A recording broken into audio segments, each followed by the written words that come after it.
인사하고 시작합시다. 안녕하십니까, 김혜영입니다. 안녕하세요. 김동숙입니다. 우문탐 또 때가 됐습니다. 이번에 우문탐 장소는 미리 예고해 드린 바와 같이 서대문 형무소, 지금은 이제 역사관이라고 돼 있는데 서대문 형무소 역사관, 지난주 목요일날 사무국장님하고 다녀왔습니다. 이번 주 목요일날 가는 거잖아요. 그래서 같은 시간대에 한번 가봤습니다. 서대문 형무소 이제 그 코스가 이게 뭐 많지는 않는데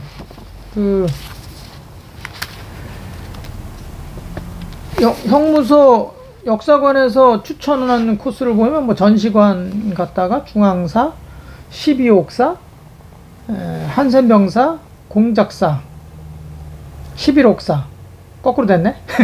12옥사에서 11옥사로 갔다가 공작사, 한센병사가 이렇게 한번 이렇게 지나는 거예요. 그 다음에 추모 공간이 있고 사형장으로 썼던 데가 있고 시구문, 격벽장, 창고, 그 다음에 여옥사, 여성들이 미결수 있을 때 그런 옥사, 그 다음에 막루 담장, 취사장, 뭐 이런 정도로 지금 형성이 되어 있는데, 감옥이라는 거는 뭐 우리가 주변에서 뭐 흔히 볼 수 있는 거지만, 이 현대적인 감옥으로서는 이제 최초로 서대문 형무소가 되겠고요. 뭐 최초의 현대적인 형무소다, 뭐 근대적인 형무소다, 뭐 이거보다는 뭐 거기가 역사적으로 어떤 평가를 우리가 할 수 있는지 이런 부분에 있어서 이제 의미를 둔다는 것이죠. 그래서 우리 부회장인 박순영 부회장이 이제 3월이고 하니까 이번 달에는 서대문 형무소 역사관을 다녀오는 게 어떻겠냐 해서 이제 아주 좋다, 아주 의미가 있는 또 달이고 해서 지난주에 다녀왔고 이번 주에 다녀오고자 합니다. 뭐 현장에 가서 이렇게 보시면 뭐 그렇게 뭐 어려운 것도 없고 그냥 이렇게 한번 이렇게 코스, 여기서 추천한 코스들을 이렇게 돌면서 또 거기 해설사 선생님 도움을 받으면 또 쉽게 또 들어올 수 있는 거니까, 대체로 우리 뭐 우리 회원 여러분들 뭐 대체로 다 연배가 있고 그러시니까 어려움은 없지 않을까. 일단 우리 사무국장님 다녀오셨는데 그때 눈물 막 흘리고 그런 거 말고 가슴 아프잖아요. 이게 가슴 아프죠. 가서 이렇게 보면 가슴 아픈 일이죠. 하지만 그런 가슴 아픈 일이 있다는 것을 가슴 아프다고 하고 그냥 말 게 아니라, 왜 그런 일이 두 번 다시 있으면 안 되겠다라는, 그것 때문에 가는 거예요. 역사라는 것은 역사 뭐겠어요. 그런 일이 오면 두 번 다시 겪지 않으려고 역사적인 어떤 그 의미를 부여하는 거지. 아유 슬퍼, 아유 뭐 이렇게 당했어, 막 취조도 하고 막 고문당하고 사형당하고 이런 모습, 그것만 생각하면 너무너무 슬프죠. 그러나 그런 일이 왜 일어나겠냐. 나라가 이게 다 이게 허약해져서 그런 거다. 나라가 망하면요, 그 민중들의 삶이라는 거는 형언할 수 없어요. 그냥 뭐 다 그냥 한 방에 가는 거죠. 뭐 그게 개개의 어떤 슬픔을 이렇게 얘기한다는 것 자체가 좀 수준 낮은 거죠. 그러니까 새 집이 부서지면 새 알도 다 깨진다. 새 집이 탄탄해야 된다. 그래야 새 알들도 뭐 건강한 새 알이 있든 뭐 허약한 새 알이 있든 그건 나중 문제지. 나라가 다 망가진 다음에 새 알, 뭐 민중들의 살림살이가 어떻고 뭐 개개인의 삶이 어떻다, 이거 아무리 얘기하면 참 부질없는 짓이다. 그런 차원에서 아무튼 우리 사무국장님은 눈물바람 말고 그냥 그냥 자기 스스로 그냥 느낀 거 잠깐 코멘트 한다면. 네, 저는 2016년도에 한번 갔었고요. 네. 그때도 물론 가슴이 아팠고, 이번에도 가서 보고서는 거기에 슬픈 그런 감정이 이렇게 저한테 전달이 되어 왔는데요. 네. 그 뭐라 그럴까, 일제 1910년도가 한일합방이었죠. 그 일제 치하에 있을 때 나라의 독립을 위해서 애쓰다가 가신 분들 많은 분들이 여기에 계셨었더라고요. 10년이지만 그 전에 이미 뭐 무너진 거죠. 네네. 그래서 그거를 보면서 아 다시는 이런 식민지 이런 일이 있으면 안 되겠다. 그래서 지금까지 우리가 잘 성장해오고 견뎌왔지만 앞으로 또 이런 일, 참 IMF 때도 사실은 그게 금융으로서 우리가 식민지를 받은 거나 마찬가지거든요. 그래서 정치, 경제, 문화 이런 쪽에서는 다시는 이런 일이 있지 않도록 우리가 힘을 많이 키워가야 되겠다 이런 생각을 가지고 돌아왔습니다. 아이고 좋은 생각하셨네. 우리가 지금 세계적으로 보면 200 수십 개의 나라가 있지 않습니까? 그런데 거기서 열 손가락 안에 지금 네. 드는 아주 엄청난 나라가 됐는데 여기에 만족하면 안 돼요. 그 이제 더 어떻게 보면 좀 그 강건한 예. 함을 유지해야 된다. 그런 차원에서 뭐 5등의 나라가 된다. 뭐 예? 뭐 G7, G5, G3 뭐 이렇게 가는 것도 좋지만 우리가 외부에서 뭐 이렇게 뭐 어떤 나라가 보더라도 보통 강한 나라가 아니다.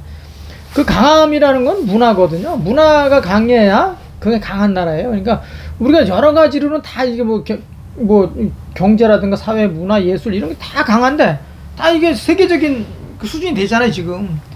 그런데 정치만 다른 거는 어때요? 정치 빼고는 대부분 다 세계적인 어떤 눈높이에 맞춰가지고 움직이기 때문에 세계적 수준이 됐는데 정치는 우리 내부에서만 지금 움직이다 보니까 이 수준이 떨어지는 거예요. 그래서 뭐 정치가 사류다 뭐 이런 얘기들을 막 비판하고 그러는데 이걸 높여야 돼요. 그래서 이걸 정치 수준도 높아지도록 우리 민중들의 눈높이를 자꾸 높이고 비판을 해야 정치권도 세계적인 정말 그 우리 국력에 네. 거기에 이제 그 상응하는 나라가 이제 정치가 되면 정말 강건한 나라가 되고 강건한 문화를 유지할 수 있는 거죠. 그러면 어떤 나라도 우리를 엿볼 수가 없는 거죠.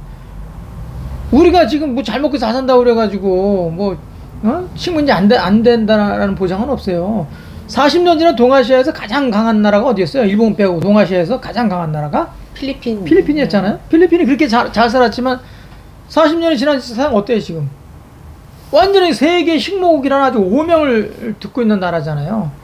여성들이 도대체 살 수가 없으니까 전부 세계에 좀 잘 사는 나라에 가가지고 식모를 한다는 거 아니에요. 그래서 아주 그 안 좋은 나라가 됐는데 40년 전에 뭐 우리나라에 저기 장충체육관도 네. 막 져주고 중앙청 앞에 그 우리 정부청사 예. 그것도 설계해준 사람이고 문화체육관광부로 쓰던 역사박물관 있잖아요. 예. 그것도 다 걔네들이 져준 거잖아요. 우리가 못 산다고. 그랬던 나라가 지금 완전히 그렇게 낙후된 거는 그만큼 정치가 중요하고 우리가 간단히 볼 수 없는 거다. 그런 차원에서 눈을 부릅뜨고 항상 정치권에서 건강하게 정치할 수 있도록 우리가 서포트도 해주고 또 때로는 매섭게 비판도 하고 그럴 필요가 있겠다.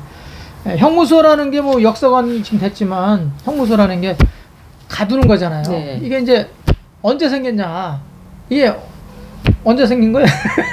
1908년도요. 1908년도? 네. 그 1908년도에 왜 생긴 거예요 이게? 뭐 감옥 속 그러면은 뭐 네, 왜 생긴 거예요 이게 우리가? 왜 필요한 거예요 형무소가? 형무소? 네, 일본 애들이 우리 이제 잡아서 네. 있다 보니까 우리가 어떻게 됐어요? 이제 당연히 이제 반일주의자가 생기는 거죠. 예. 그다음에 뭐 항일, 네. 항일주의자가 생기고, 그러니까 운동이라는 게 생기는 거예요. 운동의 어떤 어떤 뭐라 그럴까 구도, 패러다임 이런 것들이 이제 생겨나는 거죠. 그러니까 그 1908년도 그러니까 사실상 뭐 1905년도부터 이제 맛이 간 거죠. 고전에 사실은 갔지. 근데 1905년 벌써 뭐 이렇게 가니까 이제 항일 반동으로 이제 움직이는 사람들이 운동가들이 생기는 거죠. 그래서 자연스럽게 독립운동 하겠다고 하는 사람들이 이제 형성되고 반일 감정을 갖고 있는 사람들이 생기는 거죠. 그러다 보니까 걔네도 이제 하나하나 붙잡아서 누르다 보니까 뭐가 필요하다? 현대적인 감옥이 필요하다. 예. 현대적인 감옥 전에는 어땠어요? 조선 후기는 우리 조선시대의 감옥이 어때요? 예? 그 사또가 집전하는 그 뒤에 보면 이렇게 감옥 하나 만들어놔. 이렇게 해가지고, 예? 이거 우리 사극에서 많이 보지 않습니까? 나무 이렇게 해가지고 그 안에다 넣어놓고 막 그랬잖아요. 칼도 씌워놓고. 예, 나중에 까불고 그러면 댓글 나가지고 곤장을 곤장 때리고. 치고, 네. 어?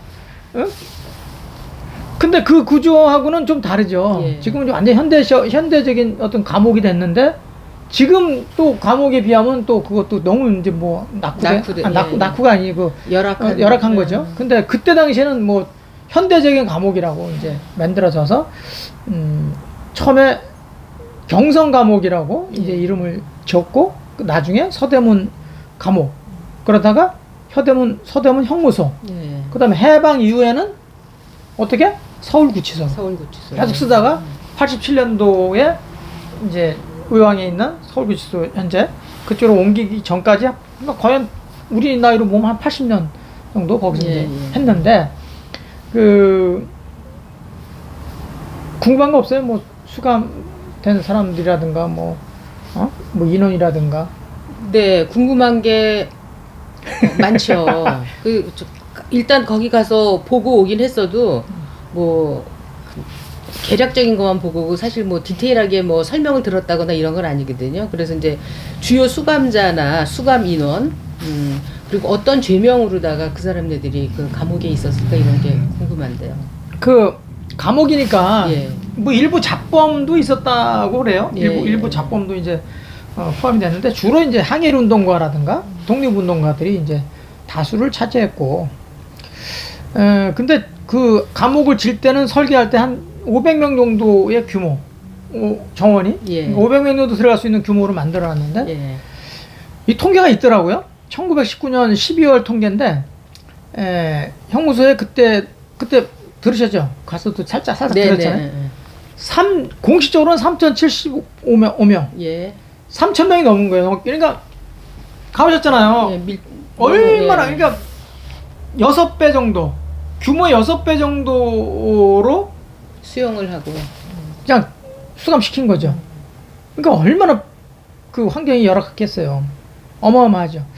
그 주로 죄명이 어떤 죄명으로 들어오냐면 보안법, 보안법 위반, 그 다음에 출판법 위반, 그 다음에 뭐 독립운동 뭐 선언서 같은 거 이렇게 작성하고 배포하고 막 해야 되잖아요. 그럼 이제 지식인들이 그거 쓰고, 그때 뭐 인쇄기가 있어 뭐가 있어, 그냥 쓰는 거죠. 그냥. 그리고 쓰면 또 거기다 또 베껴가지고 필사라고 하죠. 필사해가지고 또 배포하고 하다 보면 잡혀가면 그냥 그게 다 출판법 위반이죠. 뭐. 그다음에 막 여기저기 이제 막 시위하고 하다 보면 이제 소요죄로 이제 처벌하는 뭐 그런 걸로 해서 대체로 들어왔으니까, 뭐 사실상 독립운동가들 또 항일운동가들이 절대 다수가 그 안에 수감됐다. 뭐 이렇게 보시면 될 것 같습니다.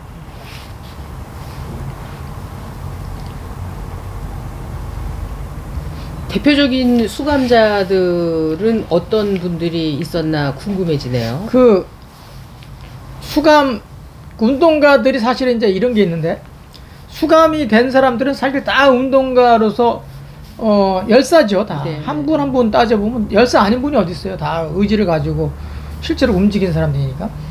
이게 우리가 의지할 때 뜻을 갖고 있는 사람은 의사라고 그러고, 실제로 이게 구현한 사람들은 이제 지사라고 하거든요. 그래서 이제 지사를 이제 조금 더 별도로 의미를 부여하기 위해서 열사라고 이제 보통 이제 운동가들을 할 때는 이제 그렇게 쓰이는데, 유관순 열사가 뭐 우리가 너무 많이 자연스럽게 떠오르잖아요. 특히 또 3월 달이니까.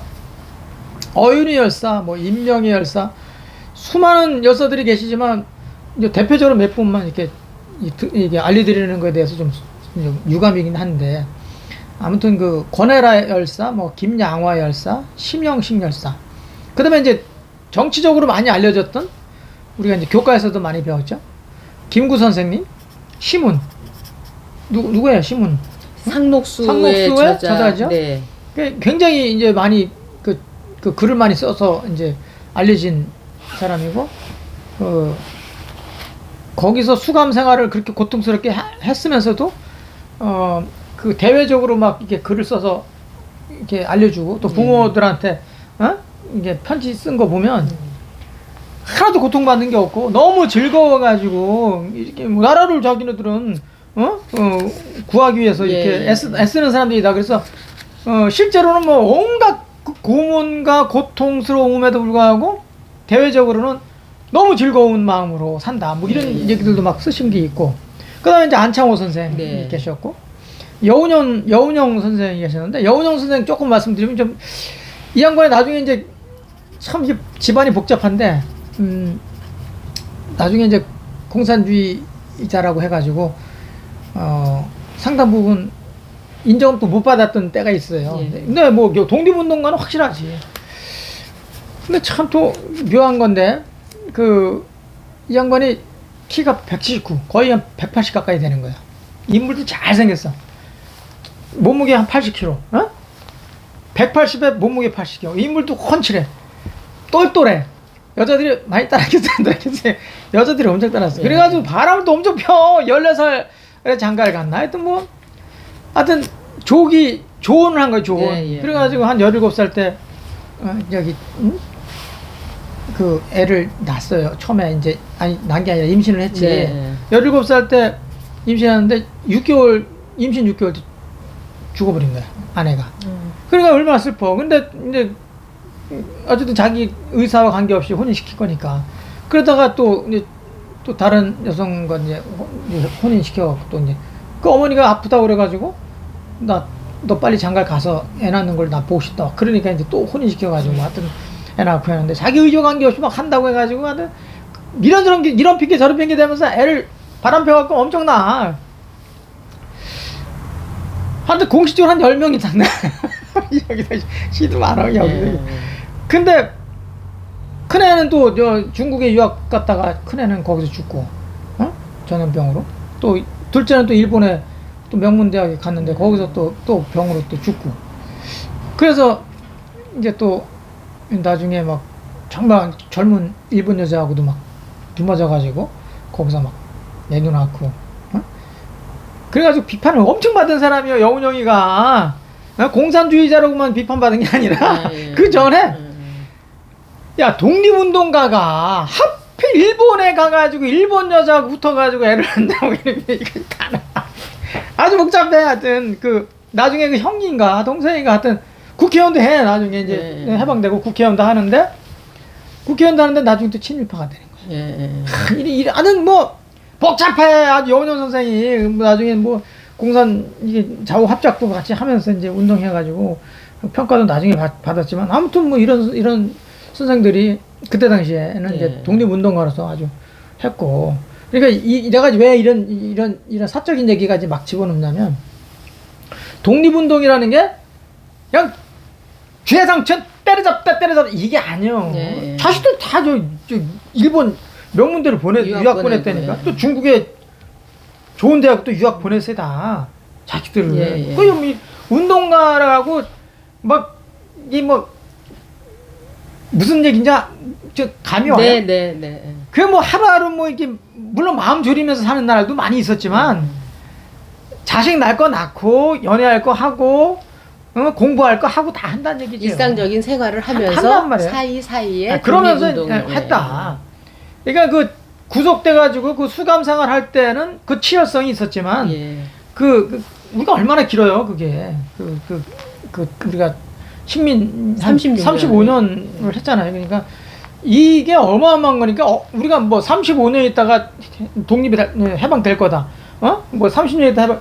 이게 기약이 있으면 사람들이 절제하고 뭘 할 수 있겠지만 언제 될지 모른다. 언제 뭐가 어떻게 될지 모른다라고 이 판단되면 우리가 왜 코로나도 3년 만에 종식될 거다 이렇게 얘기 안 하면 다 참아요. 근데 언제 이게 한 달 지나고 2달 지나고 6개월 지나고 1년 지나니까 사람들이 막 맥 풀려버리잖아요. 언제 이게 끊어질지 모른다. 이런 게 생기니까. 마찬가지죠. 그러니까 할 거 다 하고 살았다. 또 이상한 얘기를 하죠. 아무튼 이 도산 선생, 뭐 시문 선생, 김구 선생 다 있었다 여기. 그날 가봤더니 그 감옥의 평수나 이런 게 아주 너무 작잖아요. 독방 이런 데는. 네. 예.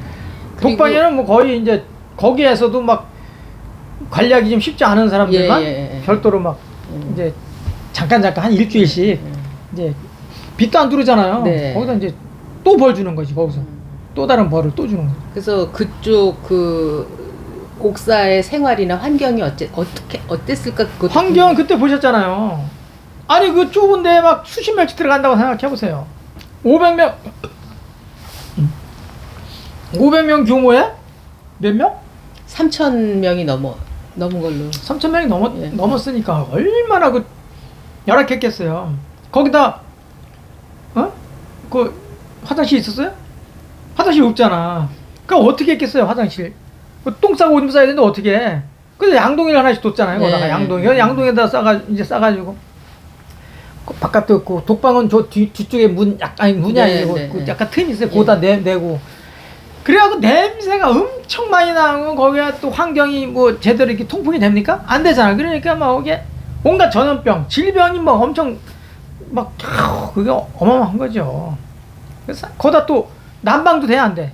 난방도 없잖아요. 난방 시설이 아예. 그러니 뭐 이건 뭐 잦은 질병에 전염병에 그다음에 먹는 것도 아주 시원찮고 이러니까 뭐 다행인 것은 그나마 다행인 것은 거기 이제 단기범이야 어떻게 보면 이 감옥 이 교도소가 형무소가 이제 유관순도 아우네에서 이제 했잖아요. 네. 그래 거기서 이제 그쪽 원래는 이제 5년을 받았잖아 처벌 거기. 근데 자기는 인정 못하겠다. 왜 무슨 5년이냐 그래갖고 이제 1년 온 거지.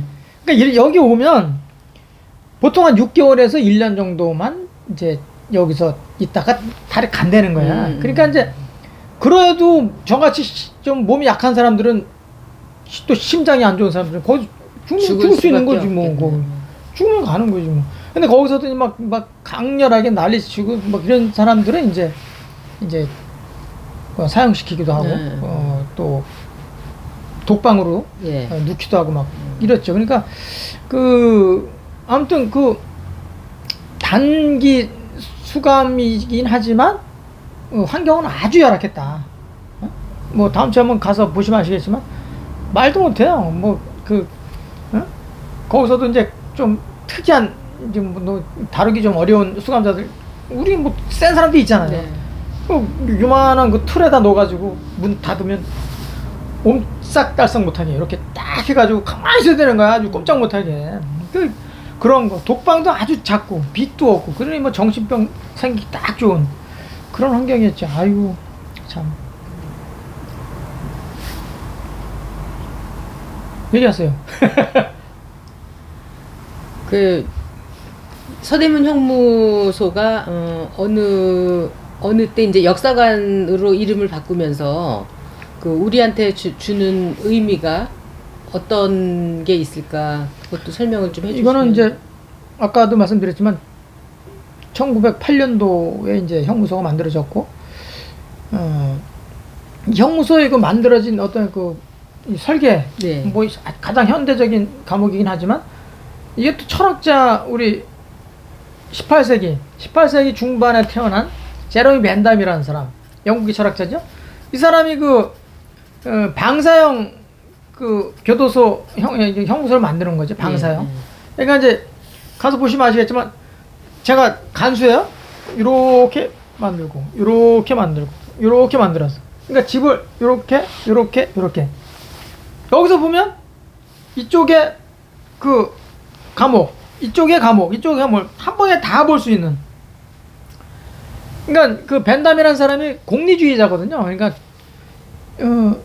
최소의 어떤 비용으로 많은 효과는 최대로 볼 수 있게 그렇게 하다 보니까 이제 그런 아이디어를 가지고 이제 고안을 했는데 그게 이제 그대로 우리나라에 이제 들어온 거죠. 그렇게 해서 이제 쓰다가 한 80여 년 정도 왔는데 이게 이제 아까도 말씀드렸지만 이게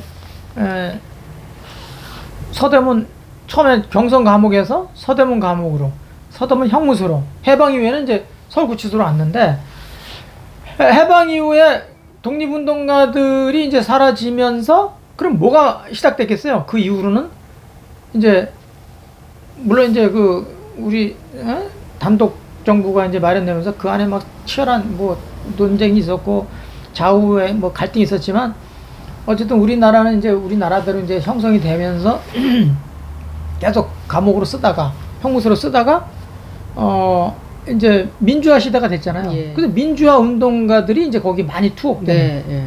이런 게 이제 시대 우리가 의미를 삼을 수 있는 게 독립운동의 상징에서 어떤 운동의 상징? 민주화 운동의 상징으로 마무리를 졌다. 네, 예. 지금은 이제 뭐 그런 색채가 뭐 거의 사라졌지만 지금 서울구치소로 와서 이제 뭐 운동으로 해서 이제 수감되는 사람은 뭐 극히 없어지고 일반 범법자들. 그렇죠. 일반 뭐 사범들이죠. 그런 게 됐고, 그러니까 독립운동의 상징에서 민주화운동의 상징으로 현재 이제 남았다라고 이제 평가할 수 있는 거죠. 그러면서 뭐 그 이제 사형장에 그때 가보셨잖아요. 예, 예. 사형장에 이렇게 가면서 통곡의 미루나무라고 그 이렇게 높여져 있었죠. 네, 쓰러져 가지고. 근데 그 이제 사형 당하러 가면서 독립을 보지 못한 우리가 독립 못하고 나는 형장으로 가는구나. 그러다 보니까 그 미루나무를 거쳐서 이제 그 사형장으로 가는데 가는 사람마다 거기서 이제 눈물바람을 하는 거 아니에요? 그러니까 나는 독립을 보고 죽어야 이 원한이 사라지는 건데 원한이 남을 수밖에 없는 거죠. 그러니까 이제 거기 붙들고 이제 막 통곡했다는 거 아니에요. 근데 그게 어느 순간에 이제 이렇게 넘어진 거죠. 그 미루나무가. 그래서 그걸 이제 보존 처리해가지고 지금 기념을 하고 있는데 아무튼 그 우리가 서대문 형무소가 그냥 간단한 서대문 형무소가 아니라 역사관으로서 우리가 의미를 찾고 의미라는 거는 뭐겠어요? 흥미가 가장 낮고 흥미보다 조금 더 진보된 게 취미잖아요. 취미보다 조금 더 높아지는 게 이제 재미라고 하죠. 우리말로 재미. 재미보다 조금 높아지는 게 음미고 음미보다 마지막에 가장 높은 단계가 이제 의미라고 하는데 그 맛의 단계가 5가지가 있잖아요. 그러니까 최고의 단계가 이제 의미인데 역사관으로서의 의미를 우리가 새기는 것은 두 번 다시 그런 슬픈 일이 되풀이돼서는 안 되겠다라는 것을 우리가 각성하고 그리고 우리 미래 세대들한테 그걸 끊임없이 심어줘서 강간호 나라로 공동체의 항구적인 발전과 보존이 돼야 된다. 그런데 각자가 다 애써야 된다. 그런 생각으로 살면 좋겠다라는 생각을 해봅니다. 네. 뭐 별도로 뭐 또 얘기하실 거 있으면 서울에 살면서 사실 서울뿐만이 아니라 대한민국에 살면서 여기를 가본 사람이 얼마 안 될 것 같다라는 그렇죠. 생각이 들어요. 그래서 교과서로 예. 그러니까 3월에 이제 우리 순국 선열들, 독립 열사들 이렇게 추모하면서 여기를 역사관을 방문해가지고 다시 예전에 어른들도 생각하고 앞으로 미래 세대로 생각하고 그런 좋은 기회가 될 거라는 생각이 드네요. 아이고 기대가 됩니다. 예. 아주 좀 수고스럽지만 우리 목요일 우리 회원님들하고 건강한 마음으로 좀 더 강한 나라를 만들기 위해서 애쓰는 시간이 됐으면 좋겠습니다. 한 가지 더 있는데요. 역사관 옆에 대한민국 기념관. 임시정부 기념관이 기념관. 있었는데 네. 거기는 더 의미가 깊었다라는 생각이 들거든요. 더는 아니고. 아니 저는 임시정부부터 현재까지의 그 결과가 얼마나 많은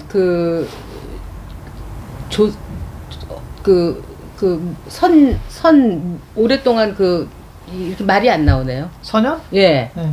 그분들이 얼마나 많은 애를 써가지고 지금의 대한민국이 탄생이 됐나 그걸 갖다가 아주 디테일하게 볼 수 있는 좋은 기회였어요. 그런 독립을 위해서 헌신하다가 돌아가신 분들은 선열이라고 그러잖아요. 선열. 네. 근데 그런 선열이 되기 위해서는 먼저 수많은 아이디어를 제공하고 고민했던 우리 사상가들, 이런 사람들이 선현이거든요. 선현들이 그런 생각들을 실제로 구현해서 이제 죽음을 이제 피해를 본 사람들을 이제 선혈이라고 하죠. 그러니까 저는 이제 선현이라고 하는데, 그날 1시간에서 1시간 반 정도면 약간 시간 약간 널널하게 잡아가지고 1시간 반 정도면 이제 그 형소 역사관을 이제 어느 정도 볼 수가 있거든요. 거기 보고 나와서 오찬을 하고 바로 임시정부 기념관을 네. 들러서 거기서도 한 바퀴 또 이렇게 도는 게 한 1시간 정도면 될 것 같습니다. 그래서 거기도 같이 아울러서 관람하는 것으로 하도록 하겠습니다. 예. 한 번 더 거기서 또 뭐 논의하는 네, 걸로 네. 할게요. 마치도록 하겠습니다. 인사하고 마치도록 하겠습니다. 고맙습니다. 감사합니다. 고맙습니다. 수고하셨습니다.